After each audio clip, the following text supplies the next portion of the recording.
మనకి ఇక్కడే కూర్చొని తన భర్త అక్కడ ప్లేస్‌లో ఏదైతే ఉందో అక్కడి నుంచి తన ఫోన్ మాట్లాడడం అన్నది తన వీడియోస్‌లో క్యాప్చర్ చేయడం కూడా జరిగింది. సో, క్యాప్చర్ చేయడమే కాకుండా తన భర్త ఎవరితో మాట్లాడుతూ ఉన్నాడు, అలాగే ఎన్ని నిమిషాల నుంచి తనక్కడ ఉన్నాడు, ఎవరితో మాట్లాడుతున్నాడు అని చెప్పి కూడా ఈచ్ అండ్ ఎవ్రీథింగ్ తను ఇదే స్టెప్స్ మీద కూర్చొని తనిక్కడి నుంచే వీడియో తీసి ఇదే యూట్యూబ్ ఛానల్‌లో తన యొక్క వైషు అమ్మ అనే యూట్యూబ్ ఛానల్‌లో పెట్టడం జరిగింది. అక్కడ చెట్లు కనిపిస్తున్నాయి కదా!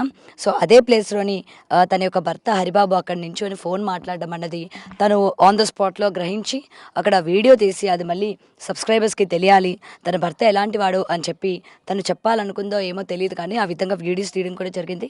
ప్రెజెంట్ ఇక్కడ వాళ్ళ కుటుంబ సభ్యులు వైషుకి సంబంధించిన అన్ని తన యొక్క బట్టలన్నీ కూడా ఉతికి ఇక్కడ ఆరేశారు.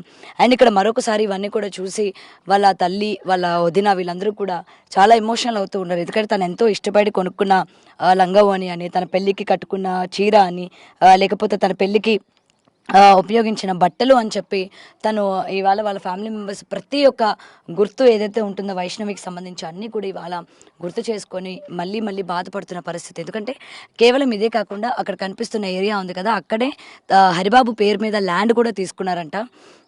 2 లేదా 3 బిట్లు తీసుకున్నామని కూడా చెప్తూ ఉన్నారు.